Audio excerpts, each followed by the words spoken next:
it. Compressor, man, 3.5 hours. Do this together, man. It starts with us. It ends with us. Hey, no cheers! KO, 3, 1, 2, 3, go! Come on, boys, let's go now! This is no ordinary job. That silver and black is different. This is the silver and black. It just hits different. This is the Raiders. Got locked in now, laser focus!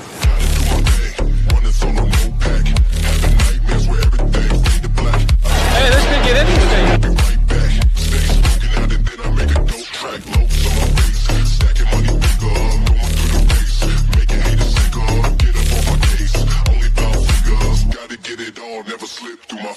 Ride for the brand. The greatness of the Raiders lies in its future. May the best is yet to come. I'm officially a Raider. I'm excited to be humble and hungry and get to work.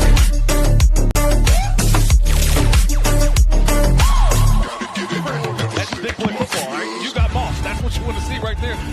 The grit of this franchise sticks out. This is a historic franchise. You know, it's really important to me that we're a gritty team, that the way that they were back in the old days. Just amazing concentration. But why not us? Why not this staff? You know, why not this group of players? There's a certain mentality and play style that's expected from different organizations. Right. Go make a pay, fellas! Go make a pay! I just want to do my 111. I believe that leadership is earned, it's not given. I feel like I've always been meant to be a Raider. Let's go show some fight! So that first step was transferring and challenging myself, being in an uncomfortable environment. Because when you're uncomfortable, you're able to grow.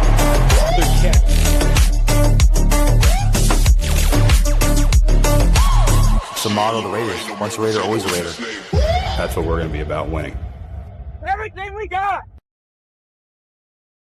Thank you. God bless. Thank you guys for coming. Thank you. God bless. Thank you for coming. And we are back at it again. Ladies and gentlemen, as you come into the house, into the Raider Nation little spot right here, say what's up to your boy. Please come with your water, because today we got nothing but talking to do. We're going to do a whole lot of talking because, as you know, it was the first day of pads at training camp, and the news is coming out. Plenty of news is coming out. Who's doing good, who's not doing well, who might be getting cut, even though we're not quite there yet. I don't think anyone's getting cut quite yet, but we're fast approaching that. As a matter of fact, when is the first cutoff? The first cutoff should be like after the first preseason game at the very earliest, at the very latest. I don't know if they let you cut anybody before that, but maybe they do. They probably do. So, with that being said, I think we're still doing some setup over there. We got some nice flowers on the side that we're looking at. Yeah. I think we are going to watch a Kubiak press conference because I wanted to get some good stuff out of there. So that's what we're going to start with. Why people are kind of showing up. No one's really showing up yet. So while that's happening, we can. I do want to watch this just to kind of understand some of what he was saying. Let's see, Mr. Kubiak. All right, guys. Wherever you guys are. Do it. Clint, I know as a coach you can never become comfortable, but as far He looks comfortable. Is there anything that you're pleasantly surprised by, something maybe you didn't expect to be as far as you are? I think we just have a professional group of players. You know, they care about getting better. You know, we don't have any turds. We got guys that want to be here, that want to win, that want to change this place. And so He said that statement. I'm really happy with that. That statement came out so fast. You know what happened to Michael Mayer? Yeah, he just busted his nose open. He'll be all right. Oh, The 3 running backs who worked Whoa, out, how much he is their runs contribution fast. to special teams? all right, The Jarhead. tiebreaker. That conversation is coming. Absolutely. It Those won't guys, come today, but it will come whoever one the day. second and third back is, those guys have to be core special teams players for us. And when you're evaluating them in the draft, you got to take that into account. So I know that John does a great job of getting us guys that can play multiple spots, that being teams. Welcome to the chat. I want to see what it looked like when the pads came on. I know it's only I been one day. myself am What a you see veteran early on. of the U.S. Air Force. I didn't notice them. So welcome in. So you're going to watch the tape. There hasn't been. Can Nobody we threw pause over it his quick? head, though, so that was I feel like I'm There hearing hasn't too been much echo to begin with in his voice. How do you I feel like I'm hearing too much echo. Yo, what up, Joe? I have not seen you here before. Let us know. Let us know if it's your first time. Naylor is going to be good. I'm not gonna lie, I'm still not quite sold on him quite yet. Yes, I know we have heard some buzz, but honestly, not quite sold yet. I don't think. I want to see him on the field first. I do like his measurables at 6'1", 190. And he does have speed, so he can play inside, outside, but he's also 27, and I'm kind of wondering why he hasn't broken out yet, if he's going to break out. So maybe he's not going to break out.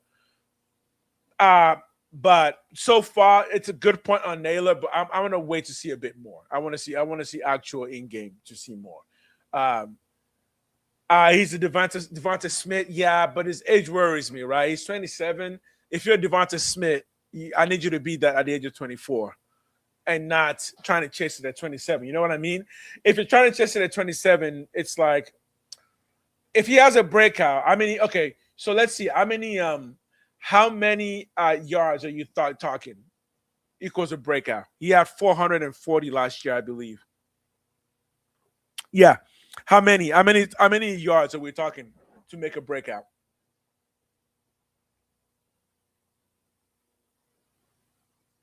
And that's a good point because he's one of the people we're going to talk about, so we can actually just hop right into it. I'm going to wait for you to respond with that number because when you say breakout, let me know what you're thinking number-wise. 1,000 yards. Fuck, that's a breakout. So you think he's going to go from 440 to 1,000 yards? Yeah. I mean, would you say, Black, that equals a breakout? Yeah, I think that equals a breakout. I gotta say though, I don't know where it's going to come from. I don't know where that's gonna come from. One, we haven't heard his name much at camp, right? We haven't really heard. Based on what everyone's saying about camp, when it comes to receiving, the number one name that's coming up is still Brock Bowers. That's the one the touchdowns are going to. That's the one everything is kind of generally going to. But on the other hand, I've also heard Malik Benson shining a bit. And he has the same measurables as Naylor, except he's much younger. So, again, 1,000 yards, I don't know where that's going to come from. Any ideas where that might come from? Because he would have to play outside receiver, right? So if we record 1,000 yards, he would have to be outside receiver. Naylor should get thrown 45 more balls. 45 more passes for Naylor? For sure. 45. Man. What do you think, Black? You think Naylor's going to get 45 more passes than he did last year? I don't know. It's possible. He was a number 3, and now he's a number 1 or 2. So it's possible. Number 2, the highest would be number 2 receiver behind Bauer. In terms of reception yards. Receiver. No, I'm talking in terms of reception because this one we're saying he's going to get 1,000 yards, so he needs to come from somewhere. So Bowers is probably going to get the most yards. So that means you think Naylor is going to be the second best behind. You think he's going to be better than Trey Tucker? No, you didn't say catches. You said throw more balls. So out of that 45, so if he gets 45 more throws, you assume that he's going to catch, let's say, 29 of those, right?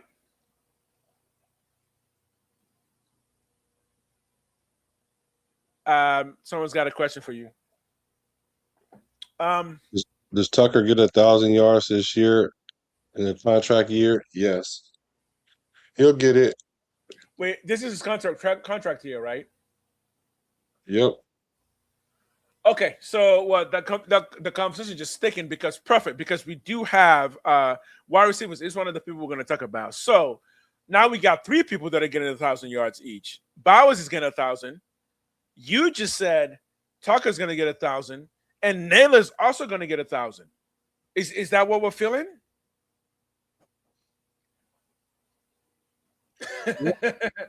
Possible. Right? Okay. The Naylor supporters, do you think it's possible that all three of those players get 1,000 yards each? Right? I don't know. Yeah, I don't know. Yeah, that's the thing. I don't know. Right? The most Tucker's ever gotten is last year. The most Naylor's ever gotten is 400. So Tucker's going to improve by 400 and Naylor's going to improve by 600 yards. Okay, where does that leave Michael Mayer?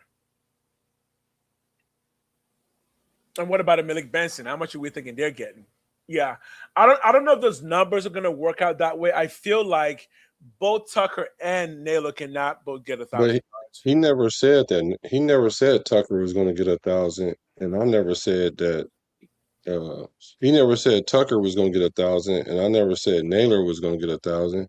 I just think that he can get more targets. Right. Like, So I'm going based on chat. So I'm going based on chat. So Justice for 12 says, "Do you think Tucker will get 1,000 this year?" You said yes. Right. He asked me that. Right. And I said yes. Okay. I didn't say that Naylor was. Right. And then earlier, Jarhead said Naylor will get 1,000 yards. Right there. Yeah, but he didn't say that Tucker was going to get 1,000. Right. But my point is, if Naylor's going to get 1,000 and you said Tucker's going to get 1,000 and Brock Bowers most likely going to get 1,000, are all those three possible to get 1,000? Or are we saying we're taking one of them out? Do you think Naylor will get 1,000? No. Okay. So you don't think Naylor will get 1,000? Okay. So then, Jarhead, do you think Trey Tucker will get 1,000? Because if we're saying one of those two is going to get 1,000 yards, okay, yeah, I can go with that. I can go with that. So will one of those get 1,000 yards this year? Which one? Here's a better question: who's most likely to get 1,000? Just based on all the circumstances, who's most likely to get 1,000 yards? I would say Tucker. I say Tucker as well. Yeah. Justice for 12. I don't see that either. I don't see three players getting 1,000 yards. In fact, I'm not even sure Kubiak wants to plan that, although he does have Brock Bowers, who is robot football from heaven. So he does have that. And based on what we're hearing at camp, and I don't know what y'all been hearing at camp. Based on what we've been hearing at camp, most of the offense has been running through Brock Bowers. That whenever Brock Bowers on the field, he just gets open. That's what I've been hearing. So yes, I can for sure see 1,000 yards going to Brock Bowers. Naylor is the one that, like, that's the thing. Like, I don't know where this Naylor love is coming from. People say he was behind Addison and Justin Jefferson, but yeah, now he's going to be behind Bauer and Trey Tucker. So yeah. So I don't see where those are coming from. Malik Benson, on the other hand, I do see him potentially breaking out because all the conversation has been about him at camp kind of breaking out, right? And this is coming from guys who are on the field at training camp, like Levi Edwards, and they've been saying, yeah, nope, Malik Benson seems to be understanding the potential that there's a number one spot to be had, right? Yeah, well, I don't know how much Benson is going to get. I don't even know how much playing time he's going to get. Like, I don't know. Well, based on what we have and what we don't have, for sure we have Trey Tucker, wide receiver. We have Jack Best, but he's not an X. We have Thornton, but I don't think Thornton's ready yet.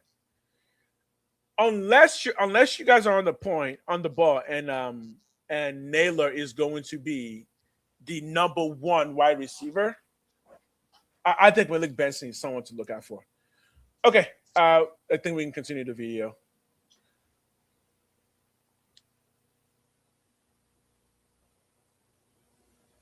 You define it because they say it's better. How do you define it? Yeah, well, I think it's really important that it's those guys that define it. There's things we talk about in team meetings, but words are really they're just words, you know. So I think the most important thing is we go watch our tape and then we talk about what is acceptable and what is not, what effort looks like, what it doesn't look like, and then we let the players go set that standard. So it's their game, not ours. What did you think of between the cornerbacks and the wide receivers today with the pads on for the first time? No, it's fresh off the field. Got my eyes on a lot of things, mainly to make sure we're staying up, which you didn't do a very good job of today.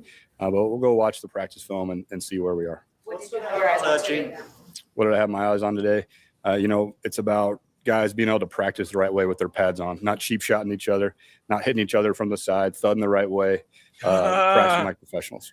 What's your thoughts about Malik Benson's progress throughout camp? He's got a good head start, playing good football. He has a lot in front of him, a lot that he needs to prove to us. What's that about Jalen Naylor's camp so far? Bringing Jalen here in the spring, he had a baby, he missed some practice, so I just wanted to see where he was at, learning the system. But he's picked up right where he left off. We expect big things out of Jalen. He has high expectations for himself. I think he can get better as we keep rolling. You got 3 Georgia players in your defense. Is that you can sort of instant chemistry along those lines? It does. It's a phenomenal program there. Happy to have those guys and hope that their toughness rubs off on the rest of them. Where do you see him fitting in this offense? He's got a long way to go. He's got to learn the scheme, but his mind's right. He cares, and he has to go show us he can be a force in the run game. It's going to happen naturally with pads anyway. It was. That's what it should look like every day. Yesterday it wasn't good enough, so we're looking for leaders to drive the energy of practice. Okay. Those are some low snaps. All right. Okay. He just talked about Naylor. What sense did you get from what he said? Yeah, he was out because he was having a baby, and Yeah. and then he's picked up the playbook, and Naylor has high expectations for himself, so do they, and he should be all right. I don't think Naylor is an issue for Kubiak. Right. I think that's a question that came up, but I don't. His answer kind of told me like he wasn't really thinking about it. I mean, the guy's been with his family and he just got here. We'll see more. It's kind of what I'm thinking. Yeah, I want to say more about Naylor because people because you're not the first people to say he's gonna bring. I'm just like, okay, I guess. Look, I've already said what I think Naylor is going to become. Matt Collins. I think Naylor is going to be the next Matt Collins for the Raiders, right? That's kind of my ceiling for him. If he does more, great. The best wide receiver, more likely. The best weapon, will for sure. I like the skill set of wide receiver. You like it more from Naylor over Tucker? Yeah, I think I might be inclined to agree with that because Naylor is 6 foot 190 and Tucker is what 5'9", 188. So yeah, I think Naylor, but again, I don't know where the 1,000 would come from. Is I don't know where that would come from. And based on what Kubiak said, I don't think, at the very least, I don't see Naylor as a starting receiver already. I think he's saying, yeah, he's progressing. We'll see what happens before the first season of the. So if we're talking about Naylor this much, something tells me that people believe that he will be the X receiver, that we brought him here to be the X receiver, right? Is that the impression that I'm getting? From who? From Raider Nation. Do we think we brought in Naylor to be the X receiver? Because I never got that impression. Maybe it's just me. I never thought that was why we brought him in. Yeah, well, he's absolutely going to be the X receiver, if it's not Dante Thornton, it's going to be him. It's going to be Naylor because Naylor played on the boundary last year, and his release rate was very high. Well, I won't say very high; it was high. His separation, which is yards away from the defender when he catches the ball, Right. which is high, which is average to So he gets open. to from average to mid-average or whatever. I mean, like mid-high or whatever. So he has the ability to do it. Tucker doesn't have that ability to play on the line of scrimmage because he'll get jammed, and they want to use his speed to his advantage. So putting him in the slot or the Z receiver will help him. So. Okay. Yeah. What I'm working on right now, personally, is I'm about to start looking at Kubiak's offense in depth, looking at his Seattle Super Bowl run and kind of seeing how he's lining up and utilizing people. Until then, all I can say on Naylor is cool. Like Naylor was ranked 15th best number 2 receiver in the league last season.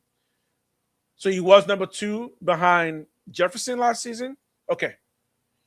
Because I thought he was number 3 behind Addison. But if he was number 2 and is rated 15, yeah.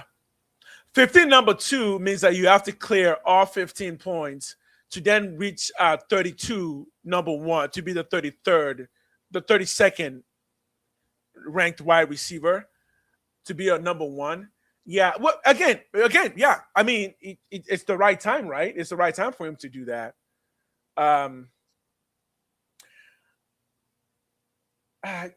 Justice. Yeah, Justice keeps asking you a question. Okay, so do I think Shedrick Jackson makes the roster? That's a tough one because we have a room full of wide receivers. I can think of 4 of them that should make the roster already with Naylor, Tucker, Besh, and Thornton. And then you have Malik Benson, who's for sure on the radar. So I'm thinking he will make the roster. So that's 5. So essentially, you have probably one more position for the rest of the receiving core.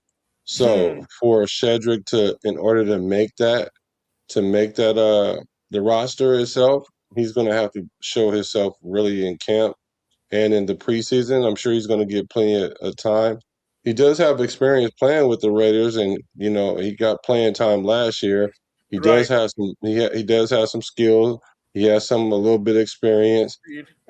If he doesn't make the roster, I do believe that they will put him on a practice squad. He may or may not. He'll probably get picked up. I would probably lean to he may not get picked up.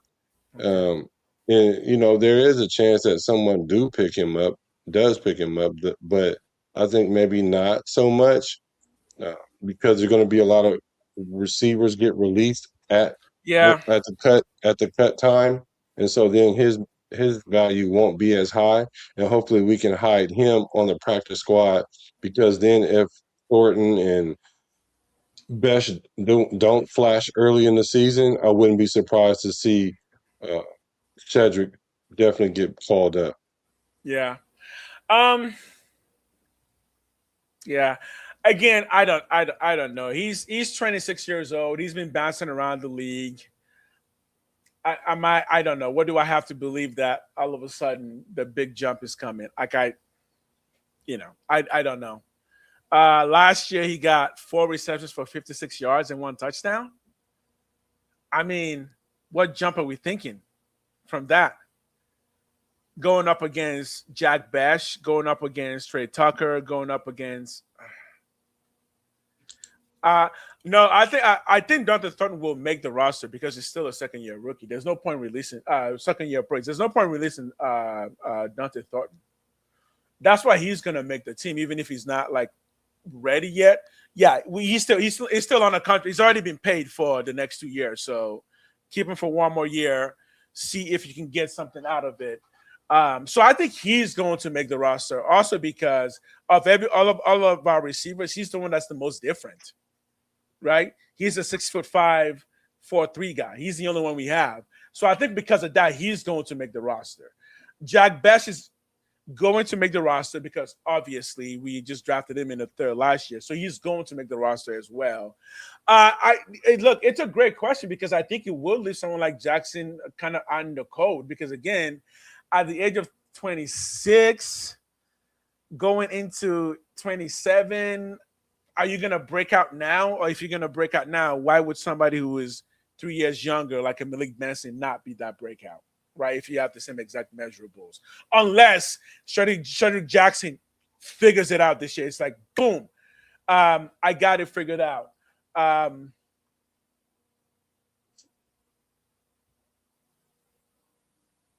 Yeah, Bech was a 2nd round pick. 2nd round, we traded down. So it was kind of a 2nd round, but yeah, the trade down always kind of made it seem like he was more 3rd, even though he was a 2nd round pick. But yeah, I don't personally. I don't know what to say on Jackson. Like I said, I haven't done any 90-man roster yet just because I don't want to answer that question that early.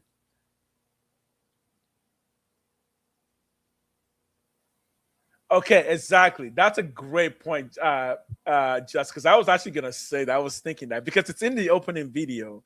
The catch that Thornton made last year, it was a bad catch. However, it was a terrible throw, and he had to come back and slide for it.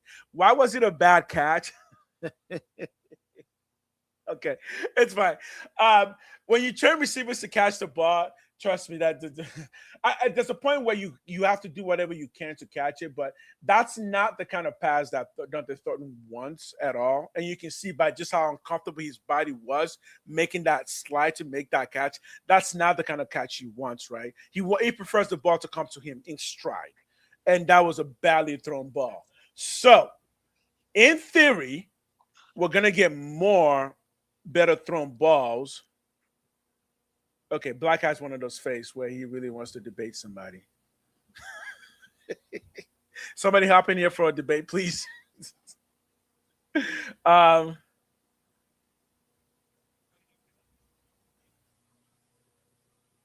Okay. Anything else from anyone? No, go ahead. Finish your statement. Yeah, I was done. Oh, yeah. But it says the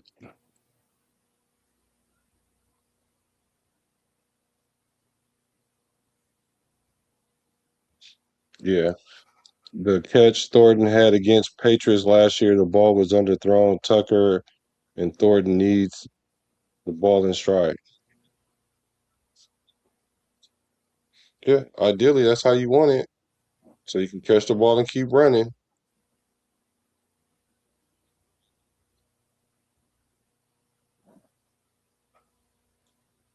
You guys hear? Can you hear? I can't hear you. Oh, we're back. We're back. Go Cowboys. Okay, so we can't talk about the Cowboys because, yes, guess who still wants Max Crosby? The Cowboys do. Now, I'm pretty sure the chances of Crosby being traded away at this point is 0, right? We're all pretty confident on that. The chances of being traded is 0, right? Because the latest report we heard it was that Jerry Jones is still kind of looking for a big splash signing, and we do know Jerry Jones was going to go after Crosby, and in fact, there was a theory out there that the Cowboys doctor was a second doctor that the Ravens doctor talked to about Crosby's knee. So we know for a fact the Cowboys would like to get Max Crosby. What are the chances the Raiders trade him at this point? Oh no, I've been said he wasn't getting traded. Yeah, I think at this point it's a 0. I don't think Max Crosby will get traded. So yeah, unless someone. Okay, so here's the thing: if Jerry Jones calls and gives up 2 firsts for Crosby now, Ronnie, would you do it? Because I don't know if I would now. right? 5% chance. Yeah, I don't know if I would now. That's the thing, right? It sounded good before the draft and free agency, but now that the season is almost here and we've seen Max back at 100%, yeah, I don't think I would want to trade him at all. Sounds good, but I don't think it'll happen. Yeah, I don't think it'll happen because I personally, if I was a GM, I wouldn't trade Max at this point. I would say if the knee's healthy, if everything's good, let's ride it out and just see what we got this year, right? We have 3 speedsters, Tucker, Thornton, Benson, and 3 guys that can handle underneath and cross middle stuff. Yeah. Justice. So Justice, I think we do have 3 speedsters that can handle underneath. What do you say? 3 speedsters? Right.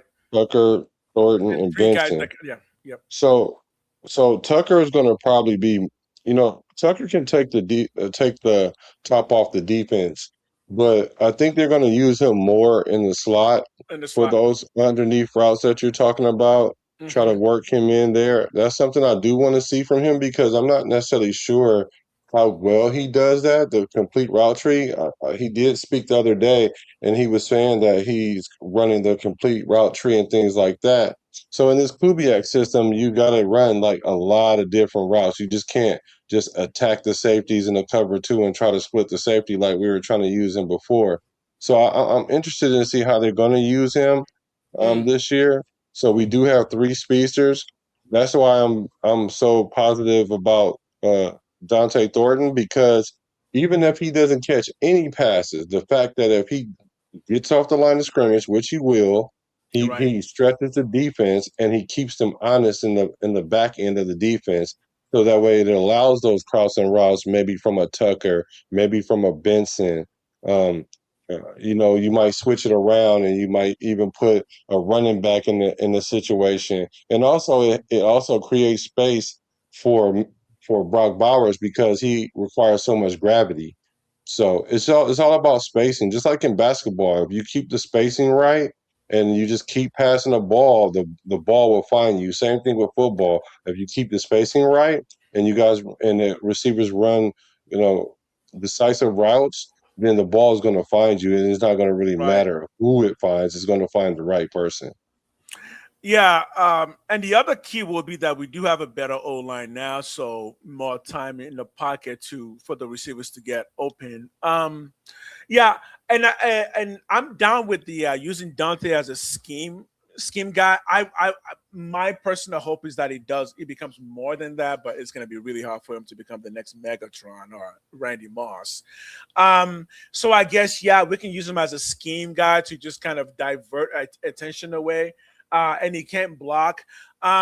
So the blocking one is a big deal because in a Kubiak offense, because it is so heavy personnel, 12 and 13, you do need to know how to block. But then again, do you really ever ask a 6'5" wide receiver in the NFL to block? Not really. They're just not going to be big enough to be able to hold even cornerbacks. If you look at Dante Thornton, he's tall, he's fast. But we're not talking a dude with built like a train. We're talking just a really tall, skinny dude. So I think for him, he's not gonna be asked to block because I just would not be how you skim him up. But if he does, can he become the next Tay Higgins? Is that a possibility? Do we think? Like, what's realistically holding him back from being the next Tay Higgins? I would say Dante Thornton doesn't really go up and get the ball very much, right? He does, but that's not really his game plan. He wants to be hit in stride, but he doesn't want to go up and get the ball, right? Yeah. He doesn't fit the scheme if we only ran 13 and 12 personnel. But that's not the only thing we're going to run, right? So, he would fit the scheme when there's 3 wide receivers out there. Right, he would fit if there's 4 wide receivers out there. His hands, that's why I said the catch he made last year. That catch he came back. I saw that catch and I didn't clap my hand like good catch. I was just like, ooh, that is an awkward. You look awkward catching that pass. So, So let's see. How many receivers are the Raiders going to keep? That's a question. How many receivers you see the Raiders keeping this year? No, maybe like 6. 6. Yeah, I'm thinking 6, right? And at least one of them has to do special teams. Again, this was Cedric Jackson may actually squeeze in there because he could do special teams. You say, oh, Frankie, what up? Renee, Ronnie, have I seen you here? Have you been here before? If not, Ronnie, my bad for not seeing you coming in. Welcome to the nation. Hit the like, hit the subscribe. Join what we're doing here. We have 3 of the better tight ends in the league. Exactly. That's the thing too, right? So we've got 3 of the best tight ends to run 13 and 12 personnel. We all know who they are. We're thinking 5 receivers. I'm thinking 6 because one of those receivers is going to do special teams. Maybe 2 of those receivers will do special teams, right? I think the receivers are going to be Trey Tucker, Naylor, Malik Benson, Jack Bash, Dante Thornton, and what's another big name that I'm forgetting? Yeah, I think those are the big names. And what? Naylor. I already got him. Trey Tucker, Naylor, Jack Bash, Dante Thornton, Malik Benson. I got one more, so I'm gonna probably say Cedric Jackson, unless another name comes to my head that I'm forgetting. Yeah, that's 6 receivers, and Cedric Jackson will be their punt returner, right? Because he did that last year, right? Jackson did return it last year. I think he did, because if he did, that's where I see him making an impact on the team, on the returning team. First timer, yo, Ronnie, what up? What up? What up? Come on in. Let's say what's up to the first timer. First timer just coming up in here with a nice picture of you and your lady. Say hello to the madame for us. We're glad you're here. Number 83. Number 83. That's is that Waller? Is number 83 Waller? Jersey? I think he was 83, right? I don't remember. Yeah, I think so. Yeah. But yeah. Go ahead. No, I'm saying, I think his number was 83. Yeah. Okay, so Thornton will go up and get the ball. It's hard for him to win going up, turning around. Perfect.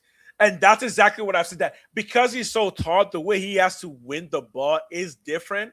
That's why you would prefer to hit him in stride, because at 6'5", he doesn't really want to go up that high to get the ball. The ball should just come to him because he's taller than everybody else. So if he has to do an extra to get up there, I think his body is just going to be a bit afraid of landing awkwardly. Yes, the Waller jersey. Yes. I hope Jackson reaches the return man. Yeah, exactly. So I think the higher likelihood is that the Jackson will be the return man, and that would equal the 6 receivers that we're going to have. Because I don't think we're going to move away from Thornton. He's only in the 2nd year. And I don't think we're going to move away from him, obviously, from not from Jack Bash either, right? And we only really drafted Malik Benson this year as a wide receiver. The other wide receivers, I think we got a UDFA, which probably means practice squad. Now, of those 6, the person that is likely to just kind of get dumped off, I would say is Thornton, because again, he's the one who can't do even returning. So if one of those 6 is gonna not make the team, yeah, it would be Thornton, right? Yeah, so I can see that. Let me see. Okay. Let's see. Justice for 12. He says Thornton will go up and get the ball. It's hard for him to win going up, turning around, and bending down because the ball was underthrown, utilizing his height. So here's the thing. Here's the thing with this as a receiver. One of the important things is that you have a catch radius. Your catch radius is important because the ball isn't going to come where you want it to. Ideally, you do want the ball in stride. You want the balls to essentially just be right where you put your hands at, and that's a perfectly thrown ball. But to throw a perfectly thrown ball in a game is like, you have to be elite level quarterback at all times. Now, as far as a Dante Thornton catch, in the Patriots in New England, to me, that showed me a lot about the type of receiver he can be, because that catch is very difficult, especially for a guy that's 6'5". Very, very difficult. The comeback catch? Yeah. The comeback the comeback catch is a very, I mean, first of all, he was open. So ideally, you do want to throw it towards the end zone so he can run under and keep catching like a Randy Moss or whatever or whatnot. So when people say that the comp was Randy Moss, I don't think they were saying he was Megatron or Randy Moss, but you can Right. use his measurables in the same fashion. So Exactly. the beautiful thing about the pass being underthrown is the DB doesn't know the ball is underthrown. So if you can stop the speed of the separation that you have and have the ability to come back, and not only that, avoid the defender and get on the ground and catch it, and that catch sealed the game. That was a big catch to me. So to me, I think that showed me a lot about him. Now he usually catches the ball with his hands open, Right. or he doesn't really catch it. He doesn't really Mhm. high point it. And Mhm. you would like to see a guy 6'5" high point a ball because no matter what, like a corner 5'11", 6'1", 6'2" is not going to be able to out jump a guy 6'5" when he's Right. outstretching his hands. So Right. what I'm hoping for Thornton is he's able to have the ability to work on his different catching dynamics and catch radius. I think the reason why the pass was underthrown was because it was a lot of pressure in Geno face. He rolled out a little bit. There was a little rush, and he just got rid of the ball because he can see that the defender can't see it. It wasn't the best thrown ball because it was underthrown. Underthrown balls are definitely not usually good unless you're trying Mhm. to throw like a back shoulder type throw or trying to throw it behind the defender and the receiver could see it or whatnot. But it just overall was a good play by Thornton, in my opinion. So hopefully he can kind of make himself being shown that way because Mhm. just his measurables is going to make him an asset to the team. Yeah, and I can see that. I can see that. There's a reason why I say it's a bad. For me, why I look at him like, no, that's not a good play, because if you throw Thornton that play 9 times out of 10, he's going to drop that 9 times out of 10. It's a really, really awkward catch. And the way his body twisted, you can feel that his body doesn't really want to do that. So I think basically I'm saying it was a lucky catch, because if you throw that kind of miss pass 9 times out of 10, I think that would fall on the ground 9 times out of 10. Because again, that's hard to do for even the best receivers in the league, let alone someone like a Thornton who's, again, body doesn't really want to do that kind of motion. Now, here's one area where I think he might be able to really break out, and that's a back shoulder fade catch.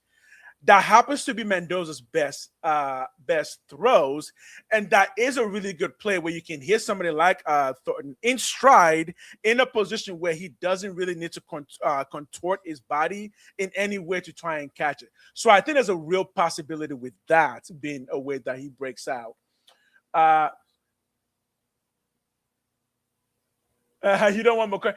I don't want. Well, I mean, Charles Woodson did it. Tim Brown did it.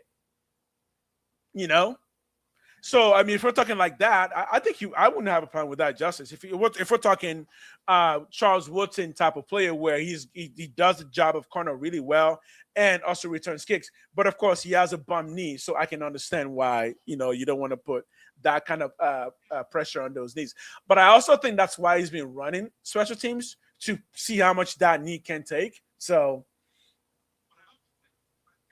We had a lot of broken spirits last year. Yeah, we did, and we didn't show up on the injury list. Yeah, that's true. That's true. Is projecting a wide receiver on the team to catch 80 passes fair? No, because the only person that would do the most receiving will be Bauer, and the tight end having 80 receptions. Yeah. It's going to be hard, but it's possible. It's possible for a tight end to have it. I don't think anybody else on the team will have it, though. Are you talking about actual catches or just passes thrown their way? If you're talking about actual catches, the closest person will be Bowers, and I don't think we're gonna throw to a tight end enough to get 80 passes. Maybe though, maybe, yeah. Yeah, it will be Brock. Yeah, it will be Brock that could do it. So Justice and Webb about our man J Mac returning punts. I'm not really concerned about him returning punts because I mean like you don't really see punt returners get injured. I returned punts than I did kickoff, and I would say kickoff is definitely more dangerous than punts. For the simple fact that as a punt returner, you can decide or not when to return because usually you catch the ball and then you take a few steps and then you start doing your thing. Let's just say Jermod was to get an interception. It's the same thing. He's going to catch the ball, turn around, and start running a few steps, and then he can probably get hit more on an interception than in a punt return because really everything is in front of you. I think what they're doing is Kubiak is very stressing the old school thing of, hey, you earn your way on the field through special teams because we got to see if we can trust you with the ball. And you might trust a player with the ball because generally you want to put your guys back there that got the best hands, but you want to kind of get them involved into the game if they're not a starter. And so for him, that's his way to earn his way. Jermod is no different than anyone else that's on the team. Kubiak said, if you're not a starter, and even some starters are going to be on special teams. So him returning punts, I'm fairly cool. I'm fairly cool with that. It's not like he's fragile. Like if he get hit, he might get broke. It's that his injury is degenerative. So what happens is the toll over time is what's going to determine that. Because you ideally don't want to put Trey Tucker back there because he's the starter. He's going to be the wide receiver 1 or wide receiver 2 this year. So you don't necessarily want to put him back there unless the guys that they keep putting back there either fumble the ball or not making the right decisions on fair catches and whatnot, or something happen and you just be like, hey, Tuck, just get in there because these guys ain't got it yet. So I'm fairly cool with Jermod working his way back on the field, getting himself back into football shape because he did miss a whole year last year.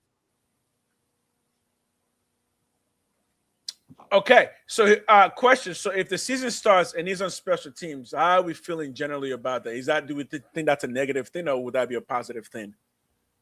If season starts week 1 and he is primarily playing in this as a special teamer in returns, is that a good thing or a bad thing?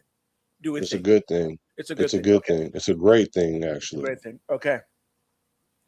Do you see McCoy as a starter at cornerback? I do not. Not this year. Oh, he'll start this year, but he just ain't going to start for the first few weeks because they're bringing him in gradually. They're bringing him in gradually, hence the reason why he's going to be on special teams. Because what happens is they're going to put him in a little bit at a time, and then if he goes out there and flash, like especially if he get like 2 picks or something like that, oh yeah, he's going to be starting the following week. I'm not saying get 2 picks in the one game, but let's say they put him in there, boom, he get an interception week 2 or something, right? Right. And then, week 3 go by, and week 4, you get another pick. And then the corner that's over there is iffy. He might start week 5 or week 6. So here's the thing, though. Here's the thing, though. Based on how he did in college, McCoy is not an interception getter. That's not his gameplay, right? If we're going to go based on interception, that's going to be his guy of masses who's already flashing at camp. So I can see McCoy starting. Yeah, I don't know. Barring injury, yeah, he would have to flash more than a masses. Yeah. The good news is, though, we play enough really good teams with really good wide receivers where there's going to be some seriously good competition to where, hey, the best man is going to win that battle, right? I want to let McCoy take baby steps. Yeah, and I wonder if the coaches are thinking the same, right? Like, okay, because again, if we had no corners, it would be a different conversation, except we have corners, right? Why are we working out all these running backs and not looking at any free agents in the because working out running backs is generally the way to do it at this time of year. It's better than going and finding free agents, because if you're looking at running backs that are already kind of active, they're already active. So yeah, that's kind of the answer for that. I think we can go either way. Who are the best free agent running backs right now? You're hoping McCoy? Yeah, I'm hoping the best man starts. again, McCoy has missed the whole season, right? He's 20 years old with a knee that might have some degenerative conditions. I'm hoping that the best man starts. Now, we've been over him already in that for McCoy, he kind of wants to get in there and get his first big paycheck because based on that knee issue, he may only have 6 years in the NFL to play. So yes, for him, it is best that he starts playing right now and starts right away and starts to build that capital so he can get a big first contract in the next 3 years. But again, if Ezekiel Massis performs better, that's just what it is, right? Porter better start getting some kicks. Yes, let's talk about Porter because it seems like, again, Massis is kind of beating him out right now as well. But again, this is only the first day of pads. That's the word. That's the news. But even then, if Ezekiel Massis is actually beating Porter, it could just mean that Ezekiel Massis is the real deal. It could just mean that, right? It could just mean that, oh, yeah, no, this dude's actually good, right? Our weakest point are the defensive tackle and wide receivers. Well, I think Tonka Hemingway has a few things to say about that. Yes. Would you say that the defensive tackle and wide receivers are weakest parts of our team?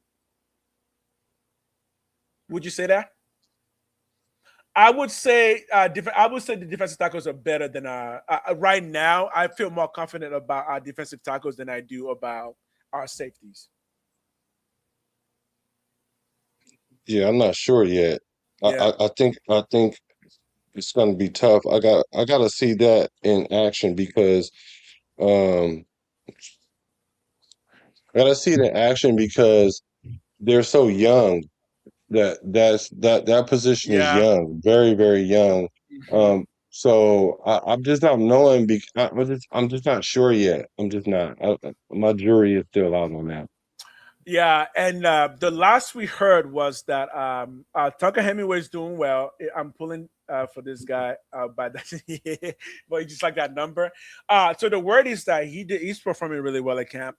Adam Butler is still a very capable run stopper. So again, when we're talking about defensive tackle, especially in the 3-4, are they going to be able to stop the run consistently? Because that's going to be the number one thing. And Adam Butler is still very capable at doing that.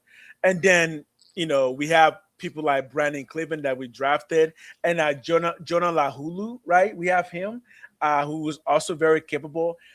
I trust that group a bit more than I trust safeties because the next point that we got to make is Tradian Stukes finally came up. His name finally came up at camp, but he wasn't good. Apparently, he got burnt, I believe twice today.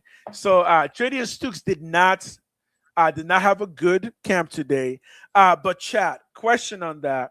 Yeah, he was beat twice. So Tradian Stukes was beat twice, allowing catches to Naylor and Devon Tompkins. Who the fuck is Devon Tompkins?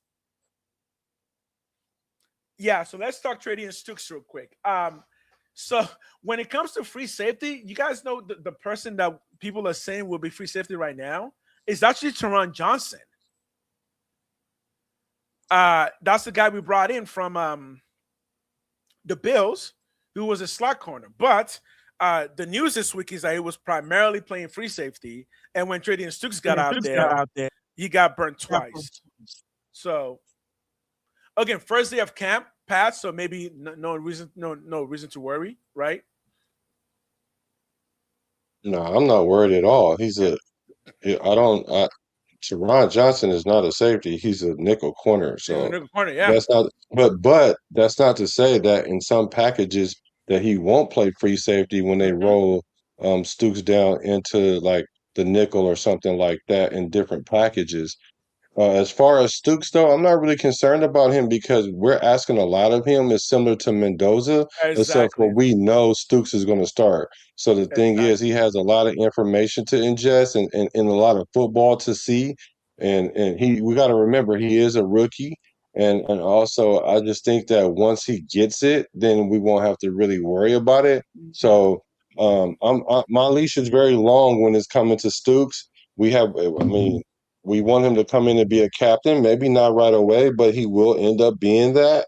And all the things that point in the direction that he'll be able to handle what's going on. He might be drinking out of the fire hose now, but eventually he's gonna get to a point where he can put a tap on that thing and do like we used to do when we was kids, drink out the water hose. So I think he'll be all the right. water hose.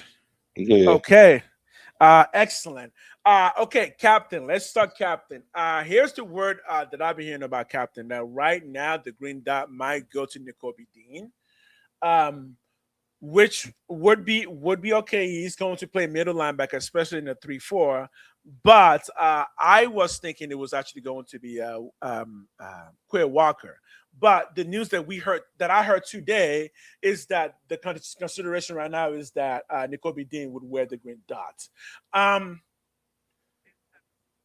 important do we think the green dot is? And yes, that's a legit question. I know we hear a green dot all the time, but on the defense, how important do we actually think the green dot is? Well, it's very important. That's the head communicator. That's the extension to the sideline. The thing about the green dot situation is both of those guys have been green dots before. So essentially, we have two green dots. And then not to mention they play together. So it's going to kind of be like one beat, one sound when it comes to those two guys. It's going to almost be like if one says something, the other one knows how to finish the other one's sentence. And so it's essentially one of them can control the communication on one side of the field, and then the other one on the other side of the field. And then you have Stooks in the back to make sure it all is covered. It's going to take some time to get to that point. But, I mean, you got to have the players in position to even do that. I think we do have those players in those positions. So I just think that with time, maybe I would say by mid-season, then you'll see this defense clicking like no other. So Ronnie, you think Walker is going to play outside linebacker? Ooh, that would be different because I believe Walker is middle linebacker since Georgia. That's his position. He's a middle linebacker. Now I know the reason why we're saying that is because Walker's a bit on the bigger side of the linebacker, because I think it's like 256, and linebackers generally aren't that big, but Walker is kind of particular because he's fast as a 265 linebacker. So, but again, I'm not saying he's not going to play edge. I'm saying though, since his college days, he's always been a middle linebacker. And remember, he played at Georgia with Nakobe Dean. So, again, in a 3-4, if it's fine, because in a 3-4 you got the two middle guys. That's fine. In a 3-4, that totally works. But I would be surprised if Walker wants to play defensive end, because I don't think he can do 3-tech. I don't think he can do 3-tech. So I think Walker is exclusively a middle linebacker, and that's what he played for the Packers. Adam Butler's a staple, although we did have the conversation. If you wanted to trade for Vita Vea, would you package Adam Butler with a third and a fifth to give for Vita Vea? Right? Because Ray the bad guy, he says yes, because that was his idea. And I also say, yeah, no, I kind of like that. You know what I mean? Yeah, I would. I mean, it's not that I don't like Adam Butler. It's kind of like the AOC situation. It's not about you or the player. It's about the situation. If we were to bring in a Vita Vea, they play similarly, and and he's not going to start over Vita. So his playing time was severely diminished. So to give him an opportunity to play somewhere else, because he'll be essentially going from a starter to someone on the bench. And then I think that they will need a D tackle, and they can use him. I wouldn't necessarily use him initially in the trade, but if we say, hey, we got a fifth, we got a third for you in the fifth, and they say something like, no, we want a fourth, and you I ain't trying to do all that, because Spytek love his draft picks. I think that if we do give up a third and a fifth, somehow, some way, he's going to finagle another draft pick next year to take up for that fifth round. But if we just needed that extra bargaining chip, then give him Dante. I mean, give him Butler, or you can give him AOC, whatever. They don't want AOC. They don't want him. Yes, I would totally give a third, a fifth, and Butler for Vita Vea and a fourth in return. No, I'll take a 6 in return. Right? Give him a 5, take a. Yeah, I would do that. Again, if we're trying to improve one area of the Raiders right now with Vita Vea available, I would say defensive tackle is the place to go, right? But I want you guys to think about this next question, right? Think about this next question. Go back to Raider past. Give me one Raider legend that you will put on the team right now to tell our Raider Nation that if we put this legend on the team right now, we can win the Super Bowl. Which legend would you pick? Any legend, any era, based on stats and based on how good they were. Which legend would you put on the team right now to make a Super Bowl run? That's the question. Think about it. I'm gonna get some water.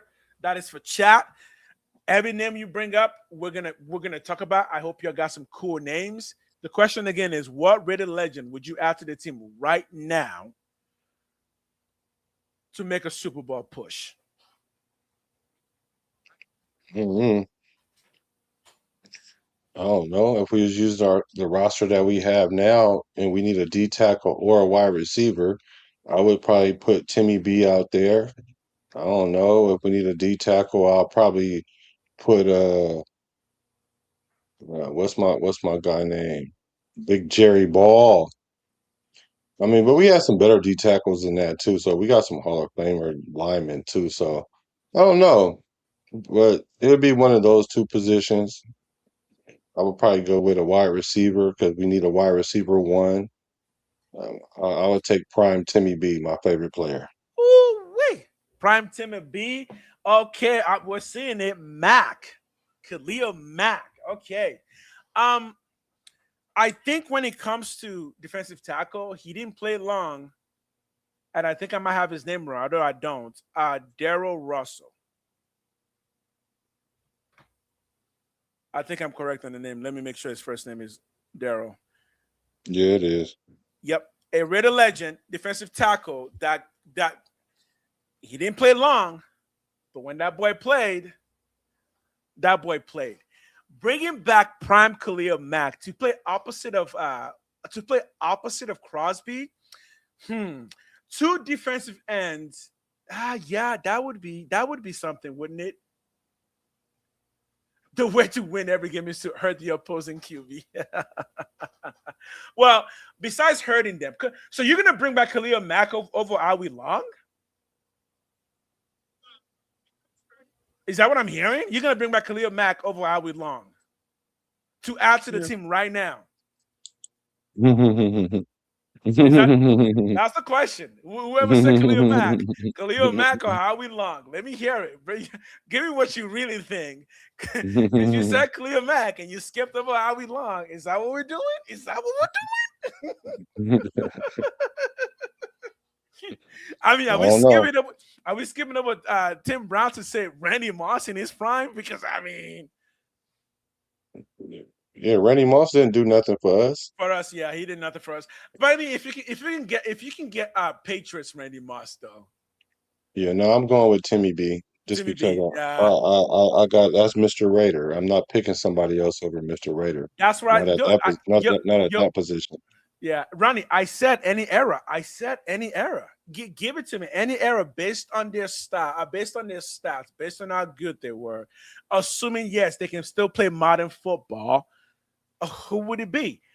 Because if you say, okay, so Howie Long or Khalil Mack? Chat. Who we thinking? Howie Long or Khalil Mack? Based on stats, based on what they did for the team, who we bringing back? Howie Long prime or Khalil Mack prime? Because Khalil Mack prime is no joke, right? But Howie Long prime is also no joke. So who would you bring in that case? I think I'm still going Khalil Mack. Khalil Mack in his prime. I'm still going Khalil Mack in his prime. Oh, yo. Pigskin said, Pig said, Tim Brown is nice for giving respect, but he won't win us a Super Bowl. So you think if he had Tim Well- Brown to this team right now, we won't win a Super Bowl? I mean, I don't think there's one player that we can stick in from one era and just Okay. win a Super Bowl. I'm just all right, fine. saying, like, Let's do two I'm players. just I'm looking at it like this.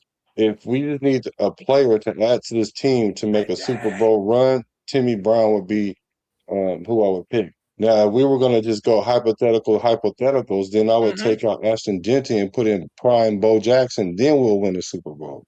Oh, Or- yo. Okay, no, we're gonna stop then and talk about that. Prime Genty. Okay, Prime Genty, given what Prime Genty could be, or Prime Bo Jackson, who we taking?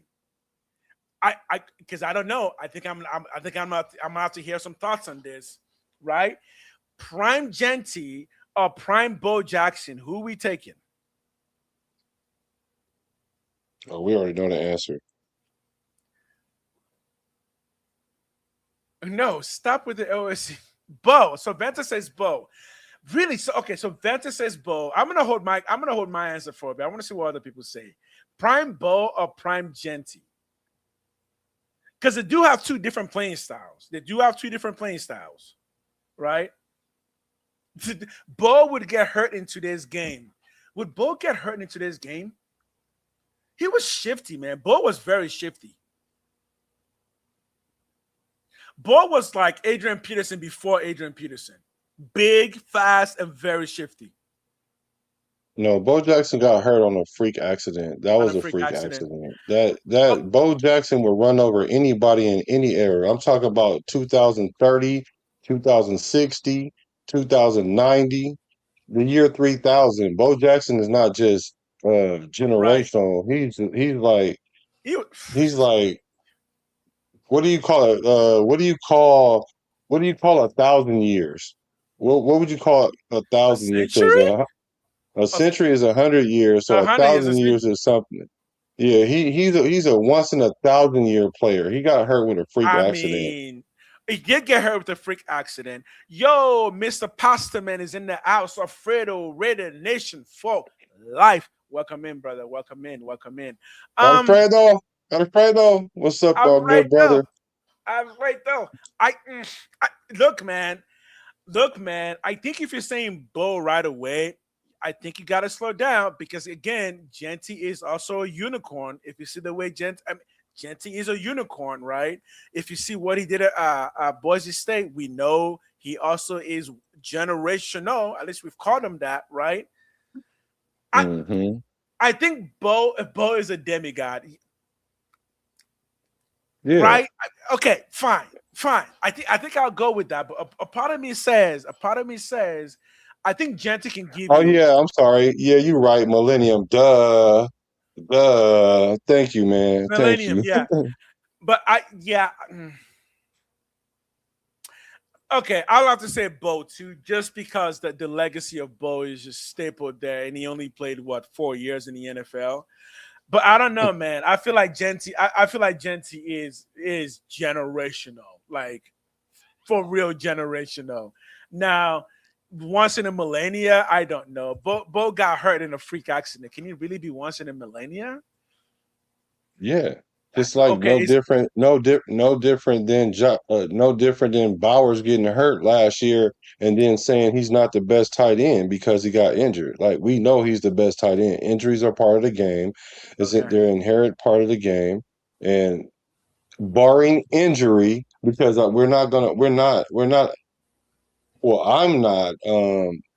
not putting into this equation this hypothetical injuries too. If we're gonna do a hypothetical, let's take the injuries out. I'm sure some of y'all play Madden with injuries off.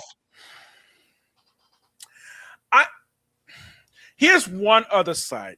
I feel like Bo Jackson's play did have a lot of big breakaways, but in a full Super Bowl game, I think Genty would be more effective than a Bo Jackson because I think Genty would be a lot harder to scheme against because the way he runs doesn't command open space 90 yards, which I think in a Super Bowl teams are gonna find that much harder to give to you. Hold on. You saying Genty over Bo Jackson? Right. Okay. In one Super Bowl game. In a Super Bowl game. Especially in one Super Bowl game. Right. Bo Jackson would What be is the your reason? MVP. Okay, why? What's the reason? What's the reason? Bo Jackson would be the MVP. He would be the MVP for the next year's Super Bowl if it was only one game. Like, what's the reason? There's no player like Bo Jackson other than Deion Sanders and Jerry Rice. Like really? Those three players, and maybe Randy Moss too. Maybe Randy Moss. But other than that, I mean, even T.O. Like I dang near want to put T.O. in there. So far, those players are Hall of Famers, right? And one of them is not. What do you mean? He was injured. Bo Jackson is not a Hall of. Right. He was injured. So you're saying a we're player not who was talking injured, about. But okay, so you're saying a player who was injured. So Brock Bowers was injured last year too, so he's been hurt half of his career. So okay. So if that's if this hypothetical, so let me ask. Okay. Is this hypothetical includes injuries or not? Okay, if it doesn't include injuries, the reason why I'm pushing against that is if it doesn't include injuries, you'll just say, well, Bo Jackson is the best in the millennia, and he's going, what millennia? He didn't record the stats to be best in any millennia. So if you don't include injuries, you're basically saying he will have broken every single record possible. That's too much of an hypothetical. That's way too much of an hypothetical. So you're telling me that no team will have figured out how to stop Bo Jackson except for a freak accident. Yeah, I mean, I guess I can't say anything against that. So yeah, I'll go with it. But what I said was based on their gameplay, based on the way they play, it would be harder to skim against a Genty than it would be to skim against a Bo Jackson, right? Bo Jackson might be the greatest athlete ever. Yeah, again, I don't. Okay, I can't do it. Can somebody come up with a counter to Bo Jackson might be the greatest athlete ever? Does somebody have a counter to that? There is no counter to that. He's the greatest athlete ever, ever. Like the greatest. Other than my man, Deion Sanders. Other than my man Jim Thorpe, I'm talking. Yeah, Deion Sanders is in that elk too. Jim Thorpe. Okay. I'm talking about greatest athlete ever. I'm talking about athlete ever. Athlete ever. Yeah, Jim Thorpe. So Bo Jackson. So the greatest athlete ever is not the fastest athlete ever, is not the strongest athlete ever, is not the shiftiest athlete ever, but he just happens to be the greatest athlete ever. Okay, so my list for best athlete ever is Jim Thorpe, Bo Jackson, Deion Sanders. Okay, what are the criterias? What makes them the best ever? That if you put them in any sport, they're going to be the best player on the field. And we know that for a fact. We're talking hypothetical. So hypothetical. Okay, so hypothetical. Is Bo Jackson hypothetically the fastest athlete football player ever? Yes, he ran a 4.1 in pads. Bo Jackson ran a 4.1 in pads. Go look it up for yourself. Go look it up for yourself. I mean, it's out there. People are saying it. I mean, like, right. I don't believe people, but I see. Well, I'm just saying people that were there. So you cannot believe them. I mean, they were there. Right. I think there is an official fastest time recorded, and it's held by a cornerback. So Bo Jackson would have been the fastest athlete. Would he also have been the strongest athlete? So you're basically saying Bo Jackson is faster than the fastest running back, stronger than the strongest running back, shiftier than the shiftiest running back. Yeah. That's not my measurable. Sorry. You know what's so good about Bo Jackson? That is like his tag, like he's the one of one. Yeah, and it's a really good tag, but he also has no like memorable accolades. So unfortunately, no what? No memorable accolades. He has no championships. No, he has no championships. Didn't he only play I think he played 4 seasons in the NFL. Yeah, but so was Deion Sanders though, right? Yeah. Okay. Bo Jackson is the greatest athlete. Remember, he ran over Deion Sanders in college. Bo Jackson would dominate in any era. Okay. Okay. Yeah. Okay. So Bo Jackson is the greatest athlete of all time. Got it. Cool. Bo Jackson would run out the stadium and circle back. I mean, there's no eyeing team, but apparently Bo Jackson can run the entire team on his back. Right? What you? And Chuck Norris can beat every single person in the world except for death. Yes, Bo Jackson is the greatest ever that we would never actually know he's the greatest ever because we don't have stats to go with it and we don't have accolades to go with it. So it is brutally unfortunate for one Mr. Bo Jackson. He is the greatest ever to never be recorded in any greatest ever titles. so justice for 12. Justice for 12. I'm with you on that. Bo Jackson is the greatest athlete.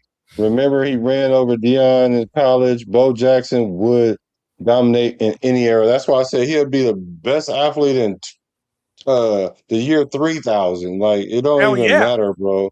He'll be the best in any era. And even Deion, and Deion would not give anyone propers over him other than a Bo Jackson, because even when they were saying to Deion, hey, you're the greatest athlete ever, he was like, no, wait a minute, let's pump our brakes. And he told the story of how he got baptized by Bo Jackson. Imagine all the greatest athletes sitting there hearing this conversation going, are you being serious? I have medals. Michael Phelps is like, I want medals in multiple Olympics. Bo Jackson doesn't have anything, but no, he's still the greatest athlete ever. Tom Brady's like, bro, I've got 6 rings, but Bo Jackson can run around the stadium and circle back. But a freak accident took him down. Damn. Do you guys imagine what must happen in Bo Jackson's brain, where we got people here going, you are the greatest of all time, and he's sitting there going, yeah, but that turf got me, didn't it? Thank you. Forrest Gump is better. Forrest Gump is the greatest athlete of all time. Right? Even as a movie to prove it. Okay. Who else are we going? Oh, Kobe. No. Bo Jackson's way. Michael Phelps. Nope. Usain Bolt. Nope. It's Bo Jackson. Kobe has championships. Michael Phelps has championships. Bo has championships on world records. But Bo Jackson. I was a kid in 1987 watching that Monday night game when Bo went crazy against the Seahawks. Yeah. MJ. No, not MJ. Bo Jackson is the greatest athlete ever. I'm unfortunate that the greatest ever doesn't have the accolades to go with it. Unfortunate. Bo ran over guys like Ronnie Lott, Mike Harden, and Kenny Esley. Not many can say that. I mean, I don't know. I did see Marshawn Lynch take an entire team, in one play, broke every single tackle, and then hopped backwards to get a touchdown. I think there are a lot of people that can say, no, we can definitely give Bo Jackson a run for his money. Hey, so Raider Allegiance, I am 1,000% in concurrence with this statement. He says 1,000%. That's not a statement that I'm making, though, right? He said, no, I'm talking about a statement that he just made. He just said, come on now, you tripping. That's like saying Barry Sanders wasn't good because he has no rings. Who the hell would say Barry Sanders wasn't good, period? Who would say that? Barry Sanders has over 10 years of being a Pro Bowl selection. He has his accolades. Earthquake game. What was the earthquake game?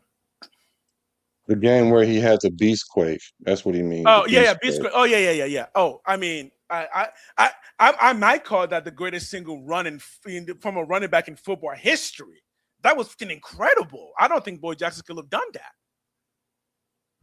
but maybe he could have, because Bo Jackson was the greatest athlete of all time. Did you watch Bo Jackson play? Let me ask that. How old were you when Bo Jackson was in the league? Everyone watched Bo Jackson. No, I'm asking. How old were you when Bo Jackson played? Please tell me. Who here grew up not watching Bo Jackson play football? No, I'm asking. How old were you when Bo Jackson played? There's a whole football game named after him. What are we talking about? Everyone's seen Bo Jackson play. I can pull up his. We can pull him up playing right now. How old were you when Bo Jackson was playing? It doesn't matter how old I was. You're just basically saying that you're gonna take the judgment of kids on who the best running back is. Sure, Bo Jackson played in what year? I was born in 1984. You're telling me that you knew then when you were watching Bo Jackson play that this is the greatest athlete we are watching in the history of athletes. I think 1,000 people are lining up saying, "Excuse me." I think Simone Biles is lining up going, "Excuse me." Football players are the best. Okay. Football players are the best athletes, in my opinion, in Justice's opinion. Basketball players tend to be good at baseball, but not necessarily any other sport. I don't know. Okay, cool. Anybody have a point against that? Because I don't. Yeah, I don't. Football, yeah. I mean, what about sumo wrestlers? What about rugby players? Are they equal to football players?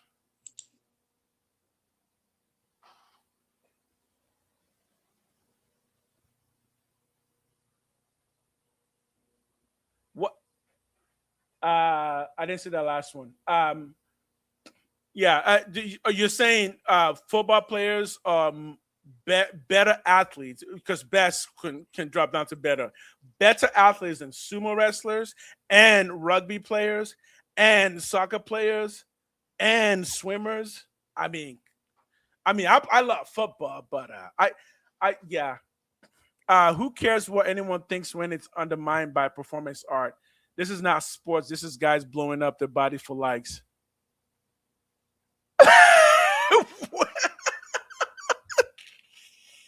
Hey, so Pig's Pig, hey, you hella funny, bro. I like you. Make sure you subscribe to my channel, man. I like to see commentary like that. Yeah, that's what I'm saying. You. Like, subscribe to I think you already subscribed to the Good Raiders channel.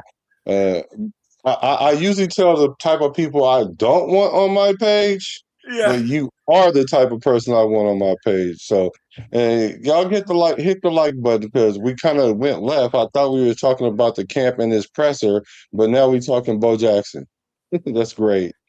Yeah, well, into best athletes of all time. Yeah, no, I think again, you did say that it was opinion, so that's opinion. But yeah, opinions does warrant somebody coming in and saying, I think Russian ballet people will tell you that they are the greatest athletes of all time, right? So that's kind of Reggie Bush in college. Again, Reggie Bush in college was being considered one of the greatest of all time, right? Before he did it, right? So, okay.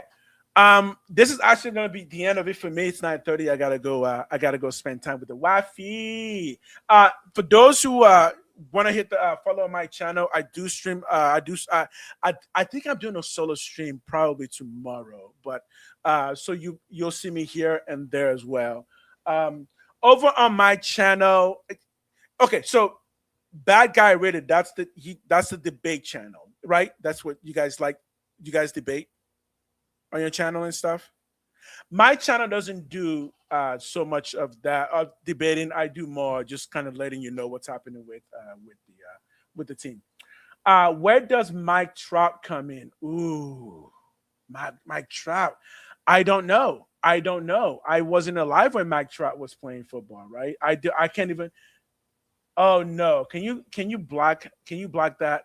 Oh no! I think that's actually coming from me. No, you're good. You're good. It's not. It's coming from my Twitch. Twitch likes to get spammed by people who want to sell you stuff. All right, any other questions? I think that's about it. I think we're good to go. All right, I'm gonna bounce out. You're gonna keep streaming. Yeah, I'll stream for a little All right, bit. all right. I'm gonna bounce out. Y'all have a good day. Yeah, I think I'm on solo tomorrow, but I don't know yet. We'll see how that goes. All right, man. Peace. For those who are on my channel, thanks for the like, thanks for the follow. Y'all will see me again there soon. Peace out. So check this out, y'all. The views and opinions expressed by the Good Raider are not those of the Raider Bad Guy. My channel is not a debate channel, but I'm open for debate.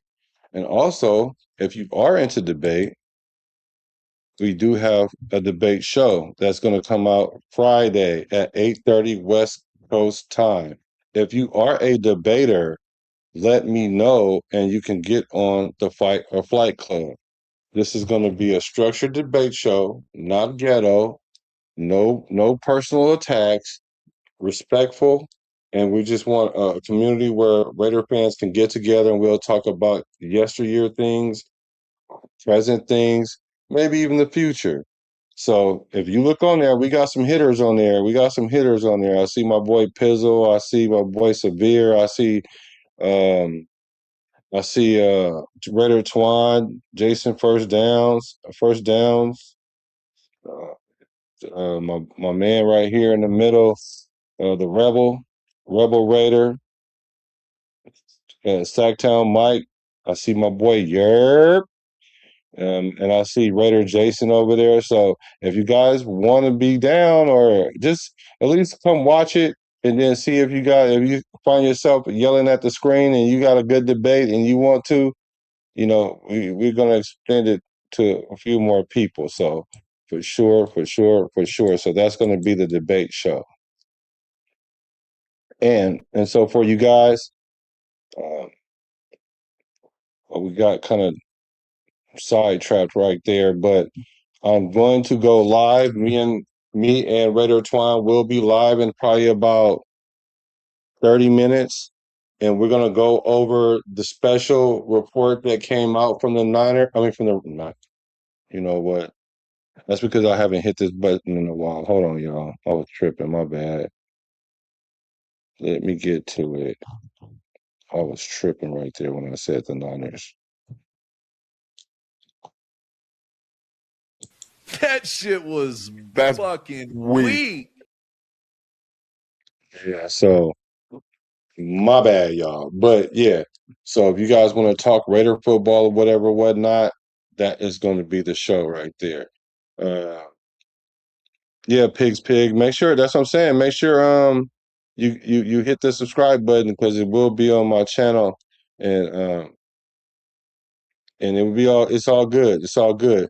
So I'll be live with Raider Twine. We're going to talk about the specials where I think I seen it was Trey Tucker and it was one other person. Let me get that information real quick because we are going to go live here shortly.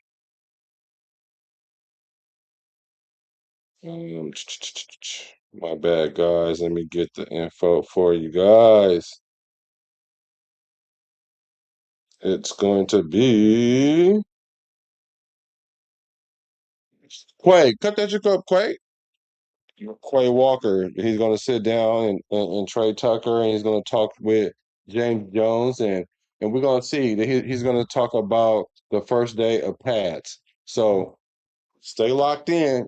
We'll be right back. So go and get some water, roll up you feel me? Go and get you a nice tall drink, make some popcorn, make a sandwich, do whatever it is you got to do. Because I do appreciate you guys hacking in and pulling up. And if you're on the Good Raider channel, hit my subscribe button if you guys want to come over and watch the show. Anybody on my channel can do the same for his if you like content from him. So I'll see you guys sooner than later. I'm a Raider, from the Bay to LA to Las Vegas. Recipes to Al Davis.